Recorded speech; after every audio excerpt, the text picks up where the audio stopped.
Good afternoon, everyone. Welcome.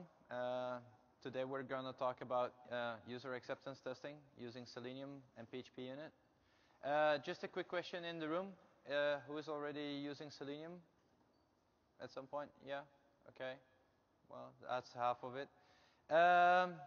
Okay, who am I? My name is Michelangelo van Dam. I'm the president of PHP Benelux. And you will see me speak at several conferences around the world. Don't confuse me for this Michelangelo, even though I'm part of the Teenage Mutant PHP Turtles, not confused with the other ones. Okay, what are the goals for today? First of all, we need things set up and start using Selenium IDE. For those who don't know Selenium IDE, that's a tool that allows you to record your interaction with the websites, with the web application that you're testing, and it starts recording those macros and save it for later. Then, once you have recorded them, you can convert them to PHPUnit, and with PHPUnit, you're able to run them continuously and even do some multi-browser support testing and that kind of stuff. First and for all, I have a very big disclaimer. Selenium tests are not a replacement for regular unit tests. So basically, this is an additional test that you provide with your code base, but you still need to use proper unit testing for securing your internal codes and make sure that nothing breaks and all that stuff. Okay, user acceptance. Who recognizes this? Apple Store. The Apple Store. Who has been there? Raise your hand. Okay, most of the people here. The Apple Store is basically your ideal situation of having a user experience, user acceptance. Because you come in and you see all the products all laid out over these tables. You can touch them, you can feel them, you can play with them. And basically you get the full experience of what the product is all about.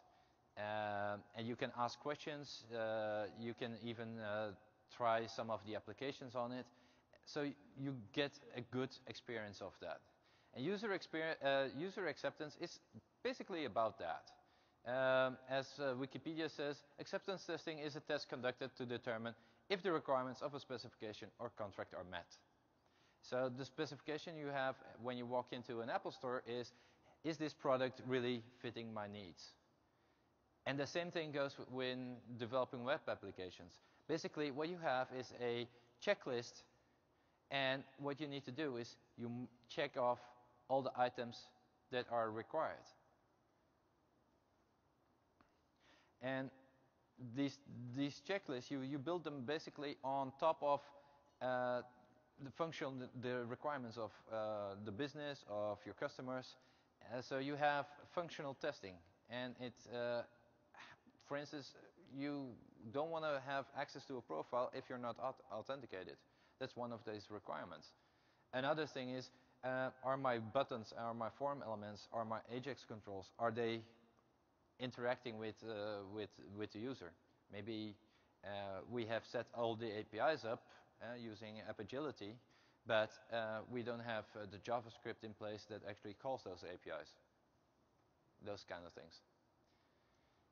Of course, using the UA test, you have to be careful not to say, okay, I'm testing this, so everything must be okay. What you're actually testing is the generated output. So if something is broken in your code base, either you get a nice fatal error or a warning spread over your screen. So again, it's not a replacement for the unit testing. Your unit test makes sure that you don't get those errors on the screen. And secondly, the UA tests are heavily depending on the DOM tree of your application. So whenever you have a very creative designer adding elements all over the place, it can alter the result of your user acceptance test. Because, yeah, these are tests created by algorithms, and the algorithms are based on the DOM tree. So why are we going to invest time and effort and all this for user acceptance? Well, basically for browser support. Nowadays, there are several browsers out there. You have mobile devices, you might have TV screens that you want to support. And yeah, that's your fundamental start off. This is the reason why you should invest in user acceptance testing.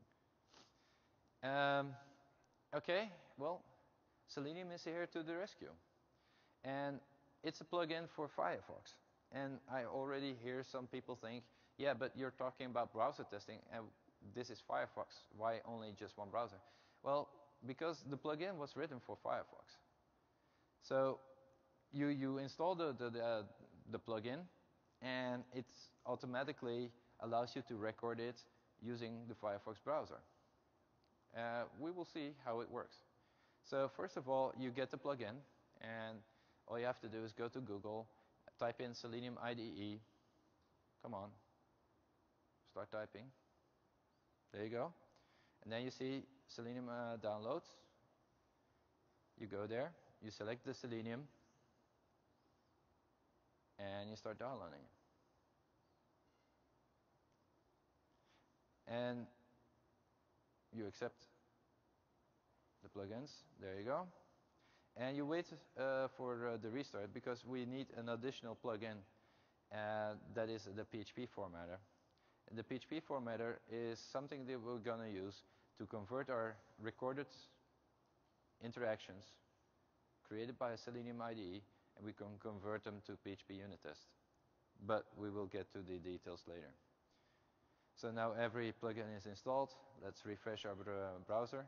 And as you can see, this runs on Windows, it runs on Mac OS, it runs on Linux. So no, the only requirement is having a Firefox browser. So when we're done, we can look at plugins. There you go, Selenium IDE screen, and we're ready to go. So come on, let's get started. So how do I start often is, okay, we have issues, so we just pick a test case out of our repository. And in this case, it's issue number 7. It describes what the failure is or what we need to solve. And in this case, we have no way to know when a task is done. So we're going to verify this on production. Okay, we go to the application. We open Selenium IDE. I created a short link in the browser. We ensure that record mode is on, and we just start logging in. And that's always a good idea to always start off with logging in, do the test, and log out again. Because in that case, your test will always be acting in the same way.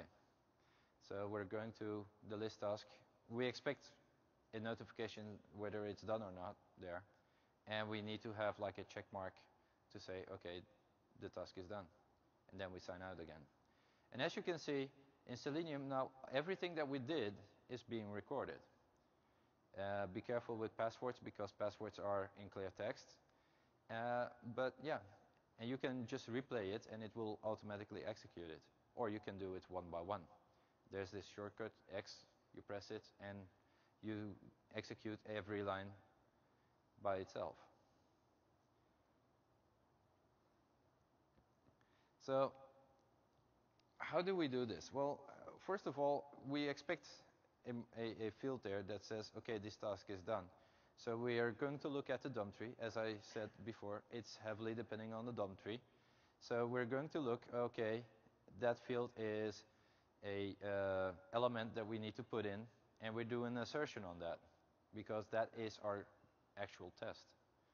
We're going to assert that that field is available, and you have a option to verify that you actually entered correct data. Okay. Let's test it. Yeah, there you go. So the fifth field is not the location where we actually want to have our button there to add elements or to edit, but we want to have the done marker. And then we go into the details of the task, and we're going to add an input field there. And we're going to assert that that input field is going to be there. This is like a test-driven approach, but you can also modify the code first and then test it afterwards. But this gives you a better idea about how you approach these things. So we're going to put it there. And then if it's run,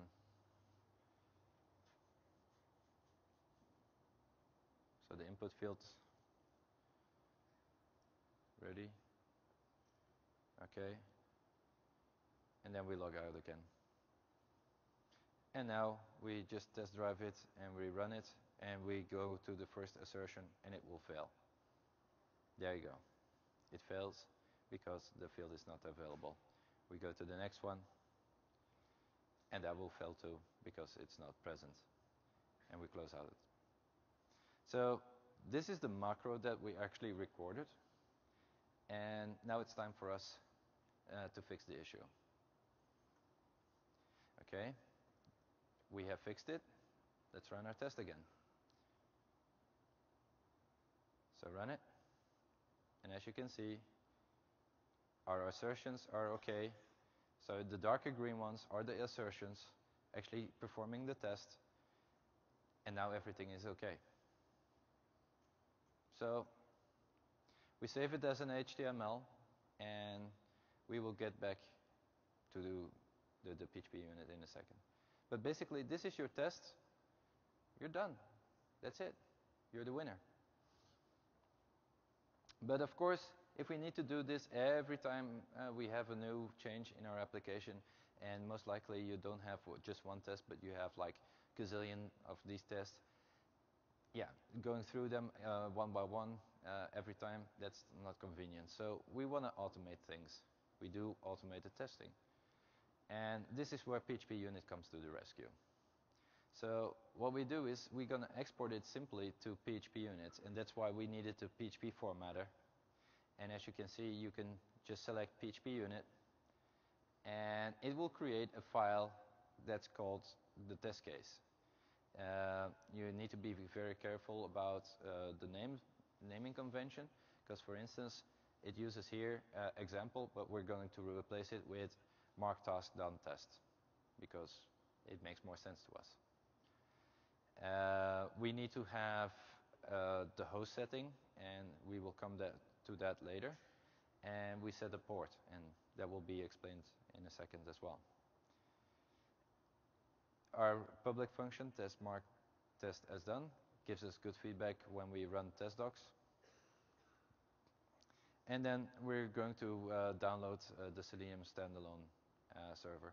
And that standalone server is also downloadable from the same page that we downloaded the IDE. We provide it with the port setting, and it will run on the computer that you want to test your application on. So when we run our tests, let's do it. And this is all command line. So what we're doing now is we're saying to Selenium, okay, connect to that standalone server and execute this test using the browsers that are specified. It will take up to 90 seconds. There you go. Done. Everything is green. We've passed the test. But you don't see the browser actually interacting, right? So let's show how it runs on the system. So the moment that we say PHPUnit, this will happen on that computer that has that standalone server. And this is all hands-free. And for some particular reason, it got stuck there. There you go. Sign in. And then it goes quickly. It's also something that you need to take care of. These unit tests, they go rapidly. So if you're waiting for something to load externally, put some delays in there, because otherwise your test will advance too quickly and yeah, it fails because the data was not yet retrieved.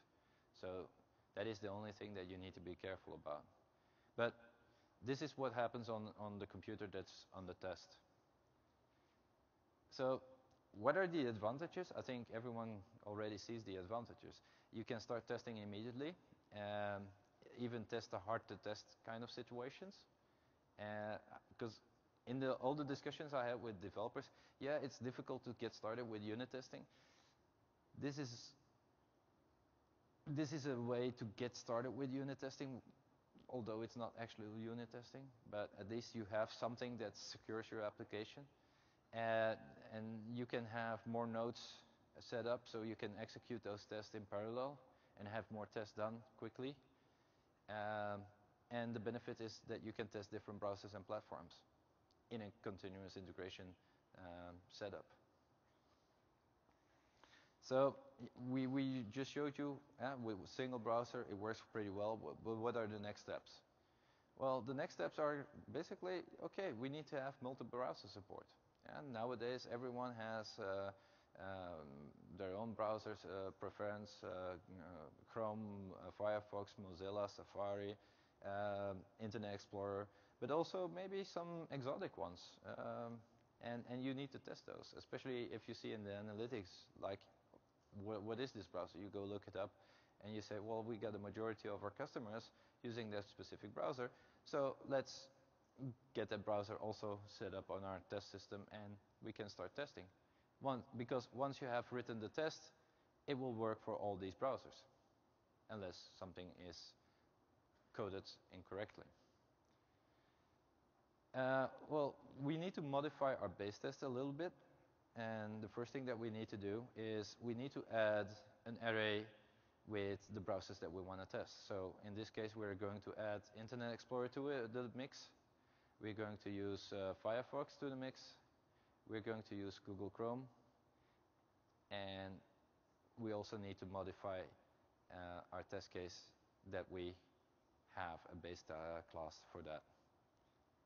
And once that we have set this up correctly, we can just add new browsers to that list that I showed you here. It's very easy. You just provide it with a description, the browser, of course, maybe optional, the location where it's been installed, the host, and the port. And once you're done,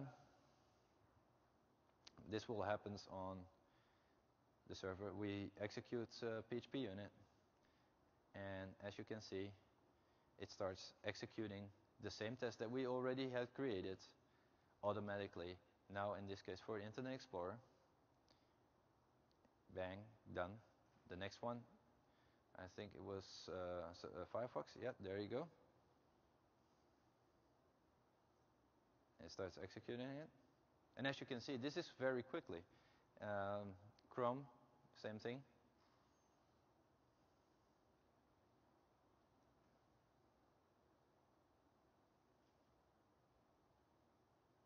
Done. So in less than a minute, we actually were able to test 3 browsers on the same task. Who doesn't like this? Please raise your hand. All right. So let's take the benefits again. Run your test on multiple browsers. You can detect flaws in specific browsers, especially if you're still suffering and you need to support IE6, even though it's been announced the end of life like ancient ago. So yeah, you can modify your applications to fit the requirements of your customers or from your business, and yeah, be completely satisfied with that.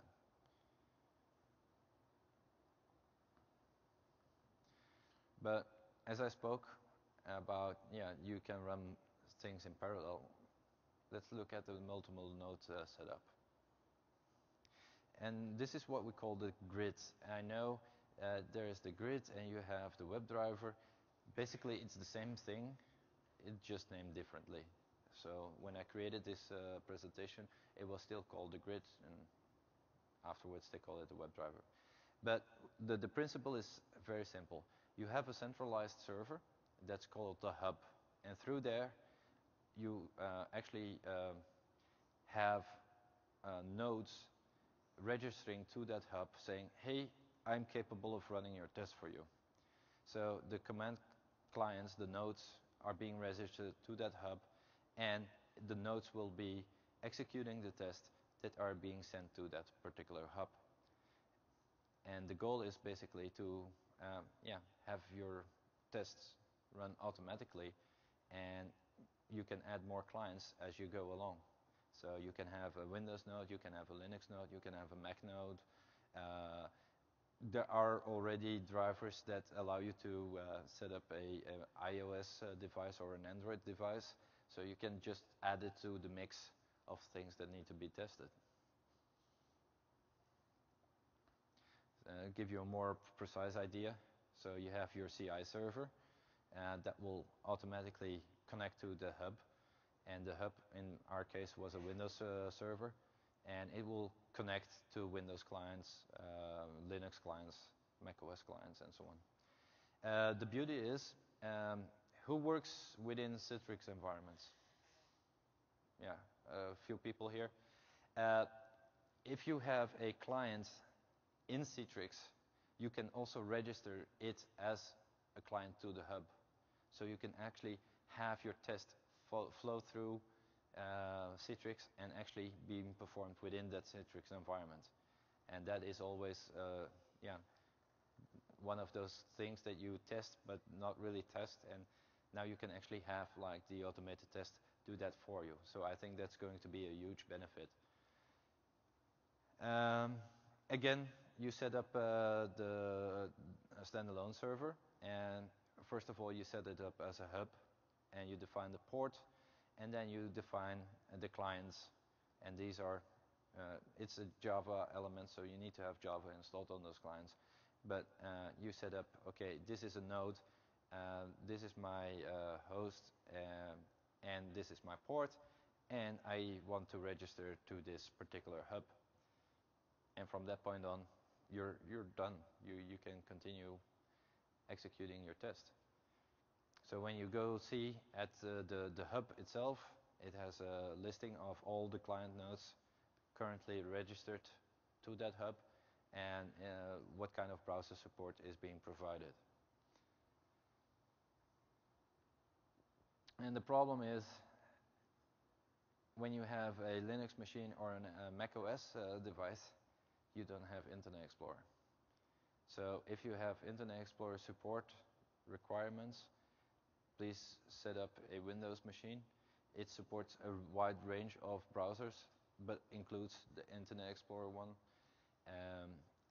You can add more nodes specifically for Mac OS or for Linux if you want to test it, but start off with a Windows machine because it supports the most wide range of browsers.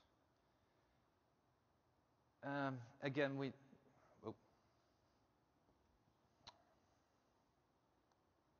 back up. Sorry about that.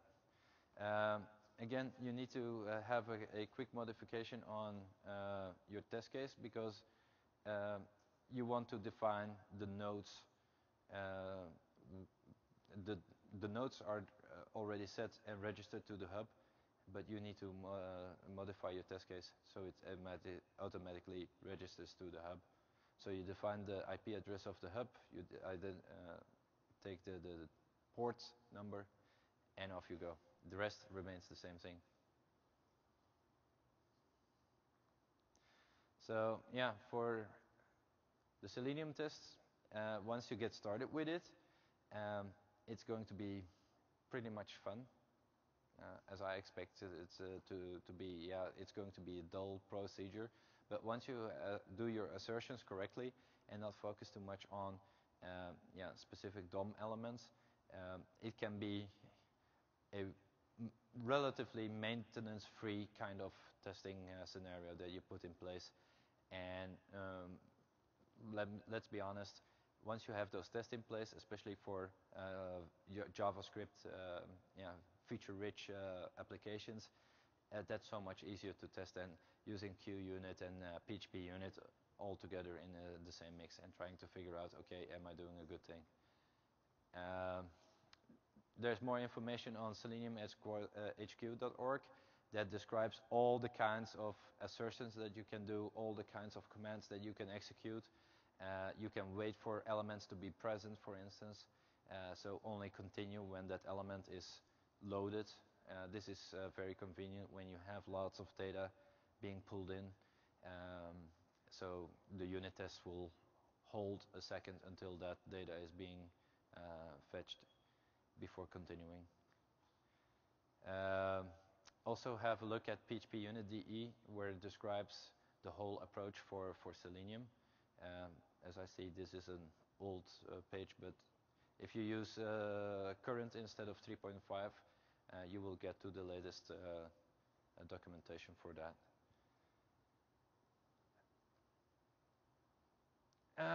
Are there any questions regarding Selenium testing? Yes, sir. When you're doing the array of browsers to start up, is there a way to make Internet Explorer start up in crappy old mode, where you do the, like if it's IE10, you can force it to IE8 mode for the test? So the question is, can I have IE10 run as IE8? Yeah. I can do it through the GUI, force it back to the old mode. Is there a way to do it with the automated test? Well, what I basically do is I send out specific headers for that. So I can have like a parameter setting that I can say, okay, I need to move to IE8 mode and do the, how do you call that, the compatibility modes enabled. But we prefer to use the native applications because we don't want to have the interaction of the new items that are, or the new engines that are rendering the applications using old systems or something like that. So we use IE8 on a Windows machine, and we have another Windows machine with IE9 and another Windows machine with IE10. Nowadays, it's all virtual, so it doesn't really cost that much to set it up. And once you have that virtual machine organized, by the start of your automated unit tests for Selenium, you can say, okay, spin off these virtual machines and then continue the unit test. You can do this in your setup step right away. Yes, sir? You hinted at it just a second ago, but just to verify, for IE support, if you want to test different versions, you do need to use separate server instances. So the question is, for testing different IE versions, I use different services. Yes. Like I say, it's virtualization. It costs me nothing. And if I want to fiddle about with, okay, I need to have IE7 installed, IE8 installed, IE9 installed, in my experience, it always caused me problems getting everything set up the way that it only starts up the correct internet browser. Therefore, I just isolate it. I install IE7 on one machine, virtual machine, and IE8 on the other one. Yes, sir? How do you deal with race conditions? Race conditions, that's a good one. Well, like I say, you have a whole bunch of commands in your arsenal of commands for Selenium, and if you have situations where items go a little bit awkward, I often say, okay, either we wait for loading and only continue when that loading is done, or we skip this test and move on to the result set. So we just trigger it and then wait for the result set to appear, instead of waiting for the interface to retrieve that result set and go on to the next one. Okay, that's good to know, but the question that I meant to try to explain was race conditions when you have multiple nodes. So if you have a test where you say, all right, I need to create a record, make sure that it displays properly, and I run that in parallel across 20 machines, how do I make sure that if I'm talking to the same server, how do I make sure that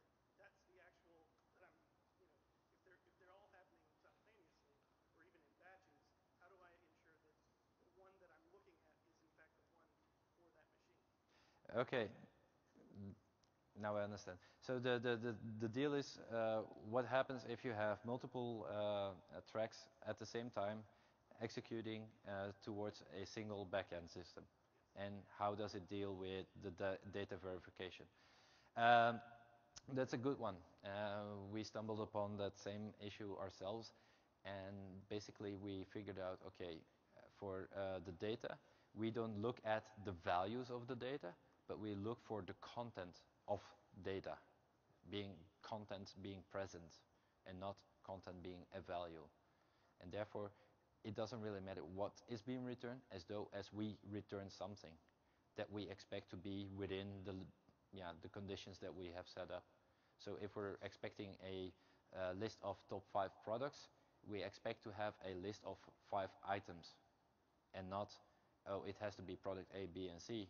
We're not looking at that, but we're looking at the elements being present. The reason why we do that is, again, it's all DOM elements and stuff like that. And for the data to be valid, we prefer to use unit test. So if I'm requesting information from a data set, I want this particular value to be returned, and this is done through unit testing and not sincerely using the UI. The UI is all about displaying the top 5 products. I need to have 5 elements there. You understand the difference? Okay, cool. Any other questions? No? Okay, cool. Oh, sorry. Okay, so I think what you were trying to explain with race conditions was like if, like say you're grabbing you're pulling aggregating a whole bunch of data, and you want to test out something that's aggregating data and test that it displays properly. So in that case, like you're talking about quick delays, is there we've been using something called pdiffs, which are just picture diffs that are similar to this, and we've had the problem that we don't know if it actually loaded, like something that might have taken a long time, we don't know if it loaded. Is there any way that you can interact with the DOM or the jQuery to work with that with Selenium? Yeah. So the question is, can you interact with the jQuery kind of information that we move? And Selenium also allows you to execute jQuery as a command. So if you're doing a pull of data from a endpoint using jQuery, you can use that query itself in your Selenium command, and therefore test the result set and not sincerely the interaction on your DOM tree itself. Okay? Anyone else? Yeah, the light is in my face. So. Okay, well, I just want to ask these people, they have offered their pictures as Creative Commons. I want to thank them. If you want to have more information about quality assurance, consultancy, training, let me know. These are my details. And please give me some feedback on Joined In. I want to make this talk better and more useful for all the other developers. So give me feedback. If it was good, thank you. If it was not good, please tell me what I did wrong so I can no longer make the mistake again. Yes? Thank you very much. The slides will be on Joined In as soon as this presentation is over. Thank you.